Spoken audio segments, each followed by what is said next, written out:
What's up, guys? It's Chris from Team Oversight. We're here with Andrew Westfall. We're going to get his second place cubic deck profile. Alright, so I made a few changes from the last deck profile I posted a few days ago on my channel, so I'll try to make this pretty quick. It's relatively standard other than a couple of little texts. So of course the free Crimson Nova, your OTK maker to deck. What's really cool about this card is the only meta-relevant monster that even does anything to this card is like Ultimate Conductor Tyranno. This thing's unaffected by Dryden, unaffected by Whiptail, unaffected by Masterpiece, and it just makes a ton of OTKs. So he's your main objective of the deck, of course. Next, a free Duza, because you need to send the Karma to the grave to be able to search out Crimson Nova.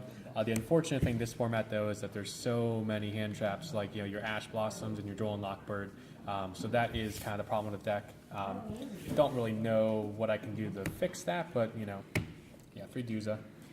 Also free V-Gems. You need 3 to send off of the on-field effect for Cubic Karma, which came up a couple times today. Boost your monster by 2400. Also, it's another name. It's a Dark for Allure of Darkness, and it's can't be destroyed by battle, so it can be nice defensively sometimes. Then I just play one of each of the other cubics. They're really just here for names. The only ones I ever summon really are like the lower level ones, like the level 2s, but it doesn't come up too often. I just play one of each for names because you need 3 different names in your hand to summon Nova. Next, a 2 Summoner Monk. Card I highly consider cutting because, again, there's so many hand traps out there, but at the very least, this can be a nice bait for hand traps because at the very least, if they Ghost Ogre this or they Ash Blossom this or stop this somehow, you at least get to discard the Karma's cost and get your search. So, but when it does go off, it's really nice to get your Duza out, get another send of Karma to do another search, and then have a rank 4 play. Plus, it's a Dark for Allure. Then finally, the 1 Maxi because it's only at 1. Spells, triple Karma. Searches out any monster you need in the deck, usually Crimson Nova, and then its on-field effect, as I mentioned, is really good as well, boosting one of your cubics by 2,400 attack points, can lead to some pretty nifty OTKs. Next, the free cubic wave, another really big OTK maker, just doubling your Nova. Doubling the attack points of your Nova and then having one of your opponent's monsters attack is really good. And then in Graveyard, you just banish this and as many cubic monsters as you want, and then you just Fiendish Chain that many monsters. So it's a really nice out for things like Crystal Wings because it doesn't target. So yeah. Next, the free Foolish Burial Goods. Something I played at 2 for a while, but decided to bump it to 3. It's just too good. You really need to get your Karma and Grave as quick as possible. Even sometimes sending Unification for a defensive play, but again, this gets Ash Blossom so much. Next, free Twin Twisters, not only for getting rid of that pesky back row, which is this deck's worst nightmare, but also discarding Karma for cost to get your search.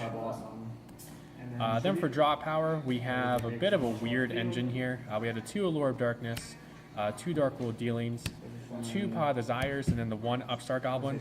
I've gone through a few different builds of this deck where I focused around like Allure of Darkness and played the Dark Kaiju in the main. That got to be a little bit too cloggy, took up too much space. I tried playing like Into the Voids, tried playing Desires on its own, and I found Desires to be really good. But I decided with the extra space I had with like Maxi going to 1 to just do like the full engine here. There's plus sides to each of these cards, like Dealings, being able to discard your Karma, Allure of Darkness gaining you more cards, Desires gaining you more cards. You just need more cards to get to your Nova summons. Then finally, the free Unification. It's your main defensive play. If you're forced to go first, you want to open Duza or just get this in the graveyard with another cubic to where you just kind of loop out Duzas and stall yourself as long as you need to until you pull off your OTK. Do you play an extra deck that means anything? Or? I do. You go into it occasionally. I'll just show it off really quick. In case I ever pull off the actual fusion effect of the trap with 3 Novas on board, I do play the Crimson Nova Trinity. It's a really powerful card if you get it out, and you can actually dedicate a build to just summoning that guy. It's a really fun build, but not as consistent, so that's why I don't really focus on that. But I still like having the 1 because there's so much extra deck space in here, and it's just there just in case. For rank 10s, we just have the good ones, Super Dora, Gustav Max, then the Spider Engine with Pain Gainer, Tarantula, and Seven Sins, and then finally the Super Dimensional Robot, if you want to overlay 3 Novas to Harpy's Feather Duster to the opponent's board. For 4s, we have Dweller, Castel, Diamond Dire Wolf, Gagaga Samurai for some extra damage. Geargigon X is kind of cool. If you happen to have 2 Duzas on board and the third one in deck, you can overlay the 2 of them into Geargigon X and then search out your third Duza to get the extra name you need for Crimson Nova. Then the Utopia and Utopia Lightning, and finally the 1 Tornado Dragon, which I finally got my hands on. It's a really good card.